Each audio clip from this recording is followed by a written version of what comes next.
দেখতে পাচ্ছেন, এটা স্বর্ণের টিফিন বক্স। এখানে একটি স্বর্ণের সিংহাসন রয়েছে। 8 কিলো সোনা है। এটা 8 কেজি সোনা দিয়ে তৈরি। শুধু এগুলোই নয়, এখানে স্বর্ণের কাপও আছে, আর রয়েছে হীরার পেয়ালা। এটি এমন এক প্রাসাদ যেখানে ছড়িয়ে ছিটিয়ে থাকত গুপ্তধন। শুধু তাই নয়, কাগজ যাতে বাতাসে উড়ে না যায় তাই এখানকার বাদশাহ কাগজের উপর ভার হিসেবে ব্যবহার করতেন 400 কোটি টাকা দামের হীরার খণ্ড। হ্যাঁ দর্শক, বেঙ্গল ডিসকভারির পর্দায় আজ আপনি জানতে যাচ্ছেন ভারতের বুকে রাজ করা এমন এক মুসলিম সাম্রাজ্য সম্পর্কে যারা এই দুনিয়ার সবচেয়ে ধনী বাদশাহ ছিল।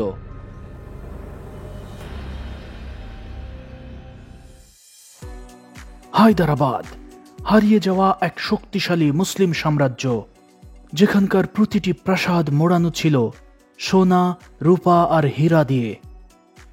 এই সাম্রাজ্যের বাদশাদের বলা হতো নিজাম। নিজাম শব্দের অর্থ শাসক। এখানে নিজামদের এই ধরনের 55টি প্রাসাদ ছিল, আর এসব প্রাসাদের ভেতর বাহির এতটাই রাজকীয় ছিল যে গোটা দুনিয়ার মধ্যে হায়দ্রাবাদ নিজামদের সবচেয়ে ধনী বাদশার খেতাব এনে দিয়েছিল। এখানকার নিজামরা এমন কিছু ব্যবহার করতেন যা আপনাকে অবশ্যই পুলকিত করবে। इसे बोलते जहर मोरा। এটার নাম জেহের মোড়া। এই কাপে বিষ মিশ্রিত শরবত বা চা, কফি যাই দেওয়া হোক না কেন, তাতে বিষ মেশানো থাকলে এই কাপের রং পরিবর্তন হয়ে যেত। अगर चाय में कोई पॉइजन देते हैं इसका कलर चेंज हो जाएगा। ये 200 years old है सर। এটি 200 বছরের পুরনো। এটা অসাধারণ কারিগরি। তবে এই যে ঘড়িটি দেখতে পাচ্ছেন, এটার নাম গ্র্যান্ডফাদার ক্লক। এর পেছনে অবশ্য দারুণ একটা গল্প আছে। আসলে ঘড়িটি দাদা তার নাতির জন্য উপহার দিয়েছিল, সেই থেকেই এই ঘড়ির নাম গ্র্যান্ডফাদার ক্লক বা দাদার ঘড়ি। तो बोले कि ग्रैंडफादर क्लॉक बना रही।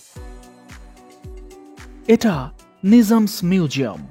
অনেকেই বলেন এই প্রাসাদেই মাটির তলায় এক গোপন সিন্ধুকে ছিল নিজামদের আসল ধন ভাণ্ডার, যেখানে থরে থরে সাজানো থাকত সোনা আর হীরা। ये निजाम की ज्वेलरी अभी आप फिलहाल दिल्ली। এটা এখানকার জুয়েলারি চত্বর। इसे जेकब এই যে দেখুন, এটাই সেই জ্যাকব ডায়মন্ড যেটা পেপারওয়েট বা কাগজ ভাড়া দেওয়ার জন্য ব্যবহার করতেন এখানকার নিজাম। এটার মূল্য ওই সময় ছিল 2 কোটি, আর এখন প্রায় 1,500 কোটি রুপি। এখানে হীরকখণ্ডটির এই ছবিটি শুধু রয়েছে, তবে আপনি যদি দিল্লিতে ভারতের জাতীয় জাদুঘরে যান তাহলে অরিজিনাল হীরাটি দেখতে পাবেন। এটা 182 ক্যারেটের। 182 कैरेट का डायमंड है। হ্যাঁ দর্শক, এটি সময়ের গর্ভে লুকিয়ে থাকা এমন এক রাজকীয় গুপ্তধনের কক্ষ, যার প্রতিটি করিডর, প্রতিটি প্রদর্শনী আপনার কানের কাছে এসে ফিস ফিস করে বলবে এক হারিয়ে যাওয়া সাম্রাজ্যের কথা। বলিউডের বিখ্যাত ধুম সিনেমায় মিউজিয়াম থেকে হীরা চুরির যে ঘটনা দেখানো হয়েছে তা মূলত হায়দ্রাবাদ নিজামের এই বিখ্যাত জ্যাকব হীরা থেকে অনুপ্রাণিত হয়েই সেই দৃশ্য সৃষ্টি করা হয়েছিল। পর্দায় এখন যে বিশাল আকারের কক্ষটি দেখতে পাচ্ছেন, এটা এখানকার নিজামের চেঞ্জিং রুম। এখানকার দুই পাশে যে আলমারিগুলো দেখা যাচ্ছে, এই 1.5 শতাধিক আলমারিতেই রাখা হতো এখানকার বাদশার পোশাক। এর চেয়ে বড় কোনো চেঞ্জিং রুম এই সারা দুনিয়ার কোথাও নেই। এখানকার নিজাম এক কাপড় একবারই ব্যবহার করতেন, তাই জমতে জমতে কাপড়ের সংখ্যা এখানে কতটা বেশি হয়েছিল এই আলমারির সারি দেখলেই তা অনুমান করা যায়। এখানে যতগুলো আলমারি দেখতে পাচ্ছেন তা ছিল মূলত একজন বাদশার, এখানকার ষষ্ঠ নিজাম মীর মাহবুব আলীর। एक दिन में 4 ड्रेस पहनते तो 4 नए पहनते वो रिपीट। একদিনে যদি 4টা প্রোগ্রাম থাকতো তাহলে নিজাম 4টি পোশাকই পরতেন এবং এক পোশাক 2বার পরতেন না। এই পাশে দেখুন, এটাই নিজামের পোশাক, অনেকটা শেরওয়ানি ধরনের। একবারে এই ধরনের 200-300 পিস শেরওয়ানি নিয়ে আসা হতো। এমনকি শেরওয়ানি তৈরির জন্য রো হিসেবে কাপড় কেনা হতো, অর্থাৎ একটা রোয়ে যত মিটার কাপড় থাকতো পুরোটা ধরেই কিনে আনা হতো, যাতে অন্য কেউ এই কাপড়ের এই একই ডিজাইনের পোশাক না তৈরি করতে পারে। পোশাক তৈরি করার পর যদি কাপড় বেঁচে যেত তাহলে পুড়িয়ে ফেলা হতো। এই প্রাসাদের সামনে, অর্থাৎ যে প্রাসাদে স্কুল এখন আছে, ওই প্রাসাদটি দর্জিদের ছিল। এখানে 155টি আলমারি আছে। এত বড় পোশাক পরিধানের রুম বা চেঞ্জিং রুম পৃথিবীতে আর কোথাও নেই। এটা গ্রিনিজ রেকর্ডেও উল্লেখ আছে। 155 कबर्ड्स हैं।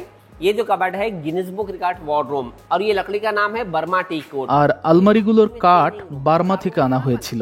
এগুলো বার্মিজ কাঠ, খুব শক্ত, আর এর মাঝে মাঝে একটি নির্দিষ্ট ফাঁকা জায়গা রাখা আছে। দেখুন, এটা চেঞ্জিং রুম, মানে এখানেই বাদশাহ পোশাক পরিধান করতেন। এগুলো লেটার বক্স, অর্থাৎ চিঠির বাক্স। বিভিন্ন দেশের রাজা, বাদশাহ কিংবা সরকার যদি এখানকার নিজামকে কোনো চিঠি দিত, তাহলে সেই চিঠি এই ধরনের বাক্সে করেই দেওয়া হতো, এবং এই বক্স একবারই ব্যবহার করা হতো। যারা নিজামদের কাছে চিঠি পাঠাতো তারা চিঠির সাথে উপহার হিসেবে স্বর্ণমুদ্রাও দিত। শুধু এগুলোই নয়, এখানে নানা ধরনের লেটার বক্স রয়েছে, এবং এই বক্সগুলোর ডিজাইনই বলে দিত কোন বিষয়ে চিঠি এসেছে। যেমন যে চিঠির বাক্সের আকার জাহাজের মতো হতো, সেই বাক্সের চিঠিতে সমুদ্র বাণিজ্যের খবর থাকত। অর্থাৎ এখানে এই যে জাহাজটি দেখতে পাচ্ছেন, এটি আসলে একটি চিঠির বাক্স। Municipal corporation letter box. Building এর মতো যেটা দেখতে পাচ্ছেন, এটাও কিন্তু চিঠির বক্স। মিউনিসিপ্যাল মানে পৌরসভা থেকে এই চিঠি এসেছিল। এরপর দেখুন শিপ লেটার বক্স, আর সবার ওপরে আছে হুক্কা লেটার বক্স।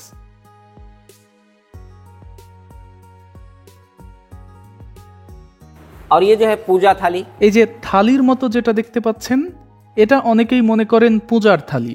আসলে এটা পূজারই থালি, কিন্তু এটাও লেটার বক্স। মানে হিন্দু রাজারা নিজামের জন্য এই ধরনের থালিতে সন্দেশ নিয়ে আসতেন এবং সঙ্গে থাকতো চিঠি। এখানে যা কিছুই দেখতে পাচ্ছেন সবই আসলে চিঠিরই বাক্স, এবং প্রতিটি বাক্সে একবারই চিঠি এসেছে। তবে নিজামরা যে ফরমান জারি করতেন, সেই ফরমান পৌঁছে দেওয়া হতো আলাদা বক্সে। পর্দায় এখন যে চোঙা আকৃতির বক্সগুলো দেখতে পাচ্ছেন, এগুলোই ফরমান বক্স। এখানকার নিজামরা দুনিয়ার সবচেয়ে দামি সুগন্ধি ব্যবহার করতেন, যার বোতলের সিপিতে রাজকীয়তার প্রতীক হিসেবে থাকত স্বর্ণ। এগুলোই সেই সুগন্ধি যেগুলো বেগমরা ব্যবহার করতেন। আর বাম পাশের বাক্সের এগুলো সাবান, 150 বছরের পুরনো। এটা ব্যবহার করতেন এখানকার নিজাম। এই সাবান আনা হয়েছিল ফ্রান্স থেকে, যার মোড়কে সোনালী রঙের যে সিল দেখতে পাচ্ছেন, এটা খাঁটি স্বর্ণের।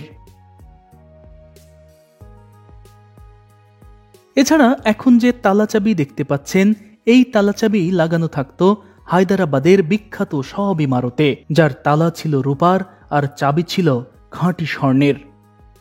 আর পাশে যে কেঁচি বা কাঁচি দেখতে পাচ্ছেন, সেটাও স্বর্ণের।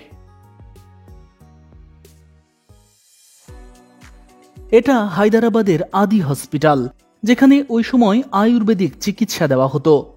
জনগণের চিকিৎসা সেবার জন্য নিজামরাই এই হসপিটালটি তৈরি করেছিলেন। এখনও এটি হসপিটাল হিসেবেই ব্যবহৃত হচ্ছে, এবং এর নাম সরকারি নিজামিয়া জেনারেল হসপিটাল। এই সুবিশাল ইমারতটি যেদিন উদ্বোধন করা হয়, সেই উদ্বোধন অনুষ্ঠানে যে কাঁচি দিয়ে ফিতা কাটা হয়েছিল, সেই স্বর্ণের কাঁচিটিই মূলত এটা। ये चारमीनार के सामने हॉस्पिटल है ना, यूनानी दवाखाना, उसकी ओपनिंग करे। দর্শক মণ্ডলী, এখানে কত কিছু যে রয়েছে তা আমি যখন একটার পর একটা দেখাবো, তখন আপনি অবশ্যই অবাক হয়ে যাবেন। পলকহীন দৃষ্টিতে তাকিয়ে থাকতে ইচ্ছে করবে এখানকার সোনা আর হীরায় মোড়ানো প্রতিটি জিনিসের দিকে। ये सबसे मेन पेंटिंग। এটা আমাদের অন্যতম প্রধান আকর্ষণ। এটা আমাদের শেষ নবাব মীর ওসমান আলী খানের পেইন্টিং। এটা কাঁচের ওপর তৈরি পৃথিবীর একমাত্র 3D পেইন্টিং। এই ছবিতে কোনো রং ব্যবহার করা হয়নি। যেখানে যে কালার দেখতে পাচ্ছেন, সেখানে সেই রঙের দামি পাথর গুঁড়া করে লাগানো হয়েছে। গ্রানাইট, রুবি, চুন্নি, পান্না এসব পাথর ব্যবহার করা হয়েছে। আর সাদা অংশ তৈরি করা হয়েছে হীরা দিয়ে। এটা 3D পেন্টিং, মানে আপনি যে দিক থেকেই দেখবেন মনে হবে ছবির মানুষটি আপনার দিকেই তাকিয়ে আছে। अभी आप उसको জুতার দিকে খেয়াল করুন, तो जूते का এপাশ থেকে এখন আস্তে আস্তে ওই পাশে যান, দেখুন জুতাও কিন্তু আস্তে আস্তে ঘুরে যাচ্ছে। সামনের জুতা পেছনে চলে যাবে, দেখবেন। দেখুন मैंने उस टाइम জুতা অলরেডি সামনের জুতা পেছনে চলে গেছে এবং পুরো ছবিটি এখনো মনে হচ্ছে আপনার দিকেই তাকিয়ে আছে, এবং ছবিটির বডি ল্যাঙ্গুয়েজও বলে দিচ্ছে যে এটি আপনার দিকেই তাকিয়ে আছে।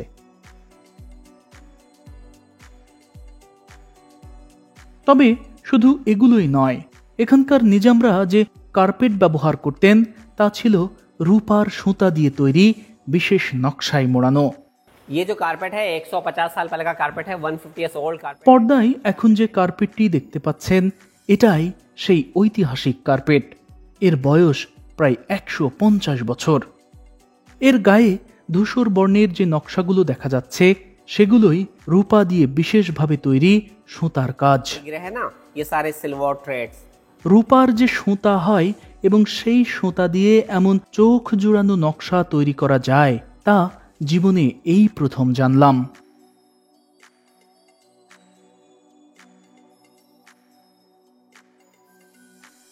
এখানকার নিজামরা মূল ইমারত তৈরির আগে মডেল তৈরি করতেন প্রতিটি ইমারতেরই, তবে সেই মডেল তৈরি করতেন এভাবেই রূপা দিয়ে। ये 30 केजी सिल्वर মসজিদের এই মডেলটি 30 কেজি রূপা দিয়ে তৈরি করা হয়েছে। হায়দ্রাবাদ নিজামদের যারা প্রধানমন্ত্রী ছিলেন তাদের বলা হতো সালার জং। তারা প্রায় সবাই শিয়া মতাদর্শের ছিলেন। এই মসজিদটি শিয়া মতাদর্শীদের জন্যই এখানকার সালার জং তৈরি করেছিলেন। दो होते हैं, सुन्नी एंड शिया। इसे शिया लोग यूज करते हैं जो मोहर्रम मनाते। এটা মসজিদে নববী। 25 কেজি রূপা দিয়ে তৈরি করা হয়েছে এই মডেল। পাশের এইটা এখানকার শেষ নিজাম মীর ওসমান আলীর দোলনা। এটা 1896 সালে রূপা দিয়ে তৈরি করা হয়েছে এবং তৈরির পর এর ওপর দেওয়া হয়েছে স্বর্ণের পলিশ।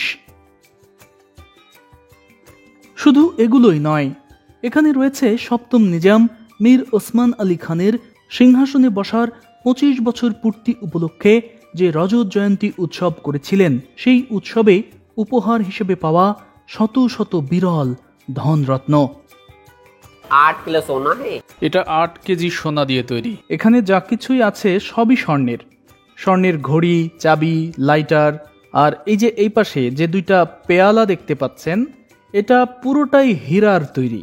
এই দুটো পেয়ালার বর্তমান বাজার মূল্য প্রায় 400 কোটি রুপি। গোলকুন্ডা দুর্গের হীরা দিয়েই কিন্তু এগুলো তৈরি করা হয়েছে। 400 करोड़ गोलकुंडा डायमंड। দর্শক মণ্ডলী, গোলকুন্ডা দুর্গের কোথায় হীরার খনি ছিল, কোন প্রাসাদে রাখা হতো গুপ্তধন, কোথায় বসতো হীরা বেচা কেনার হাট, আমি এর আগের একটি ভিডিওতে সব কিছু দেখিয়েছি। যারা সেই ভিডিওটি দেখেননি তাদের জন্য আমি সেই ভিডিওর লিংক ডিসক্রিপশন বক্সে দিয়ে রেখেছি। এইটা পবিত্র কাবার গিলাফ সৌদি আরবের বাদশাহ উপহার হিসেবে পাঠিয়েছিলেন। নিজামরা যখন শিকারে যেতেন তখন এই কোরআনগুলোই সঙ্গে নিয়ে যেতেন। আর মাঝখানে রোল করে জড়া যেটি দেখতে পাচ্ছেন এটার গায়ের প্রতিটি ফুলে কোরআনের আয়াত লেখা আছে। এছাড়াও এখানে ইসলামের আরো নানান কিছু আছে।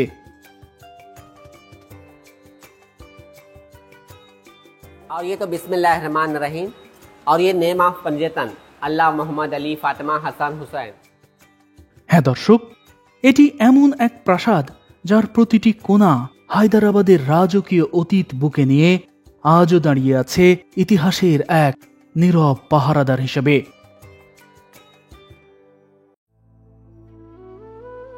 1724 সালে পত্তন হয় হায়দ্রাবাদ সাম্রাজ্যের, যার কিতাবি নাম আসাবজাহি সাম্রাজ্য।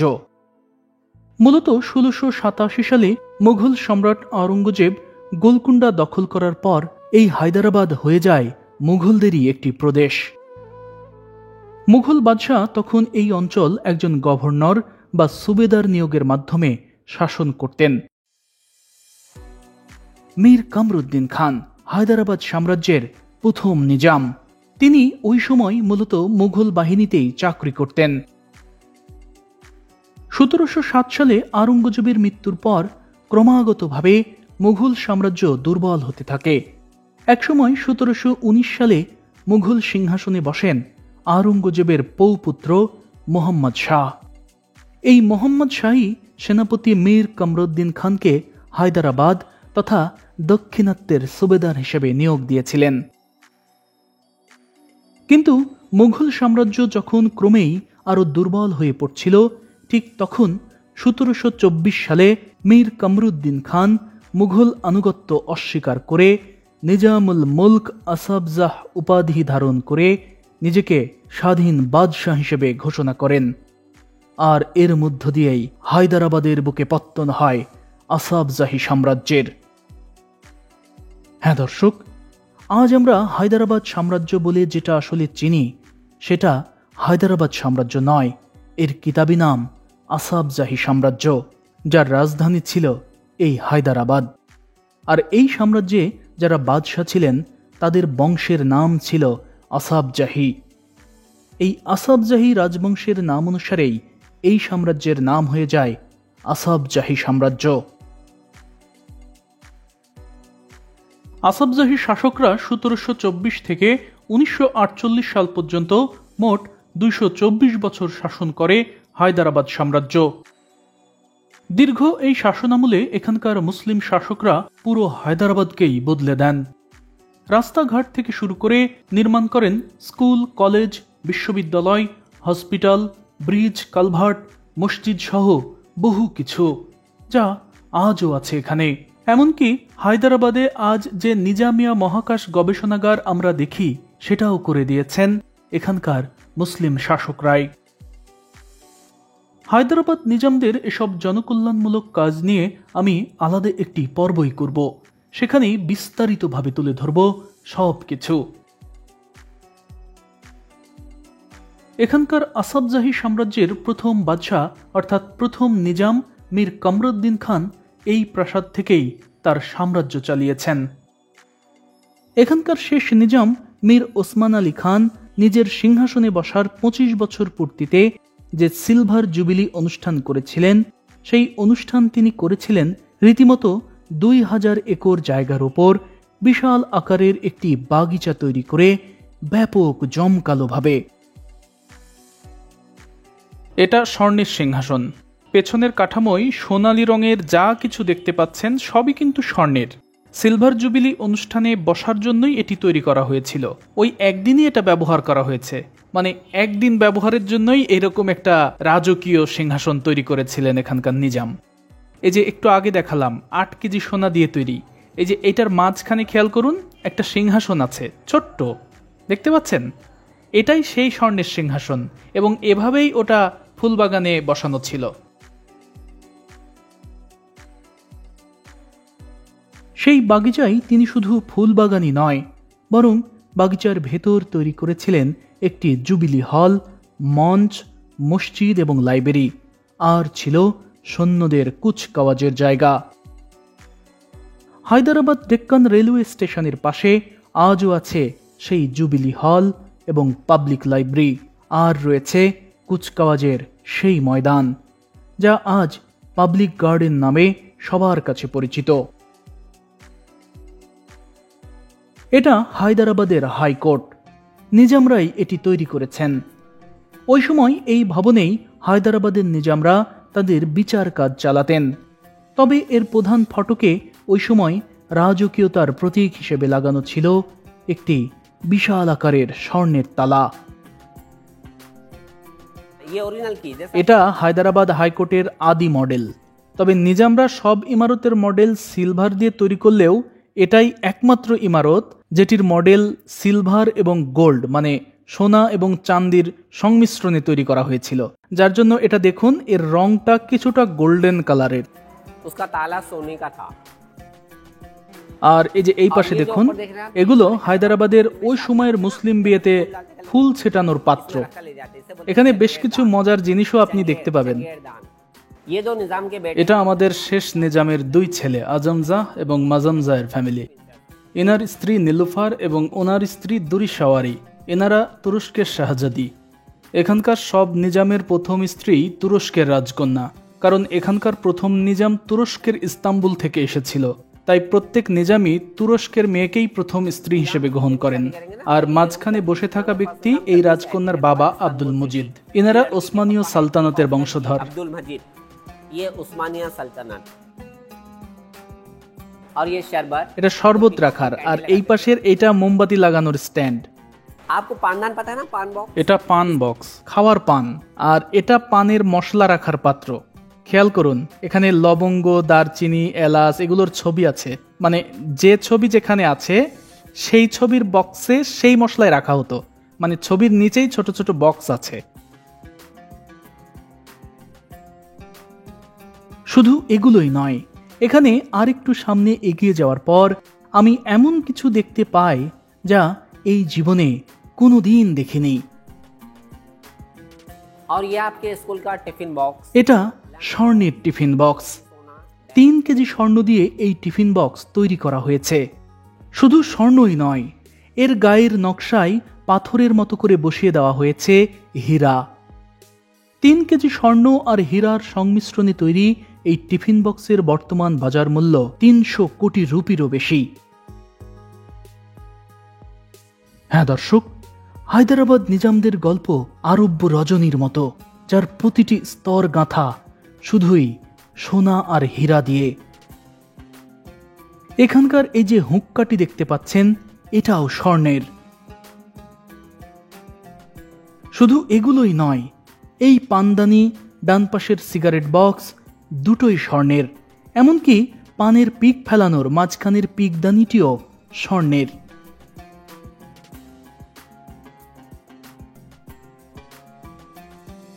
এটা স্বর্ণের কাপ পিরিচ, মাঝখানেরটি সুরমাদানি আর পেছনেরটি খুশবু রাখার বক্স।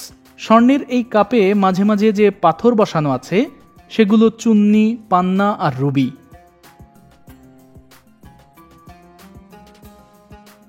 এছাড়াও এখানে এমন একটি তলোয়ার আছে যার গায়ে কোরআনের আয়াত লেখা আছে। আমাদের গাইড জানাই, এভাবে কোরআনের আয়াতটি লেখা হয়েছে তাবিজের মতো কাজ করার উদ্দেশ্যে। অর্থাৎ এই তলোয়ার যার হাতে থাকবে সে বিজয়ী হবেই। এই বিশ্বাস থেকেই তলোয়ারটির গায়ে এভাবে খোদাই করে লেখা হয়েছে কোরআনের আয়াত। कुरान के वर्ड्स होते हैं ना, आयत, सेफ्टी के लिए रखते तावीज। सेफ्टी तावीज, हाँ।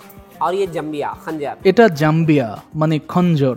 এটা অধিকাংশ সময় কোমরের সাথেই বেঁধে রাখা হতো যেন দ্রুত বের করা যায়। এর খাপ রূপার হলেও হাতলের সোনালী অংশগুলো স্বর্ণের। এগুলো ছাড়াও এখানে রয়েছে স্বর্ণের তলোয়ার। 1 ভরি 2 ভরি নয়, পুরো হাফ কেজি স্বর্ণ দিয়ে তৈরি করা হয়েছে এই তলোয়ার। हाँ, 2.5 केजी सोना। এটা যুদ্ধ করার তলোয়ার নয়, এটা রাজকীয়তার প্রতীক। এই হাতলটি দেখুন, এখানে দুনিয়ার সবচেয়ে দামি 9 রত্ন বসানো হয়েছে। এক একটি পাথরের দাম 75 লাখ রুপি, মানে বাংলাদেশি টাকায় প্রায় 1 কোটি টাকারও বেশি। एक स्टोन 75 लाख। এগুলো স্বর্ণের, মাঝে মাঝে রুবি বসানো আছে। তবে এটা বিশেষ তলোয়ার, এর ধার এত বেশি যে 1 কোপে 2 ভাগ হয়ে যেত গর্দান। एक मार 2 पीस। এগুলো লাঠি। এখানকার নিজাম ঘোড়ার পিঠে যখন উঠতেন তখন এই লাঠি হাতে রাখতেন। এগুলো স্বর্ণের। আর এই যে এইটা দেখুন, একটু রঙিন মনে হচ্ছে না? এটা কিন্তু হীরা। হীরার 9টি কালার হয়। আমরা এখন যে স্বর্ণ ব্যবহার করি, স্বর্ণের শেষ ক্যারেট 25, মানে 25 ক্যারেটের বেশি খাঁটি স্বর্ণ এখন কিন্তু নেই। আর এটা 100 ক্যারেটের হীরা। डायमंड्स येलो वाला अभी 25 कैरेट लास्ट, ये 100 कैरेट। হ্যাঁ দর্শক, এটি এমন এক পুরনো দালান যার প্রতিটি করিডর একসময় বাদশাহ, বেগম, শাহজাদি আর শাহজাদাদের পদচারণায় মুখর থাকত, যার প্রতিটি কোণা সাজানো ছিল স্বর্ণ, হীরা আর মণিমুক্তায়। এটি এমন এক জায়গা যেখানকার টাইম মেশিনের ফ্রেম আপনাকে ফিরিয়ে নিয়ে যাবে ভারতের বুকে রাজ করা মুসলিম শাসকদের এক সমৃদ্ধ গাঁথা অতীতে। হায়দ্রাবাদ, হারিয়ে যাওয়া এক মুসলিম সাম্রাজ্য।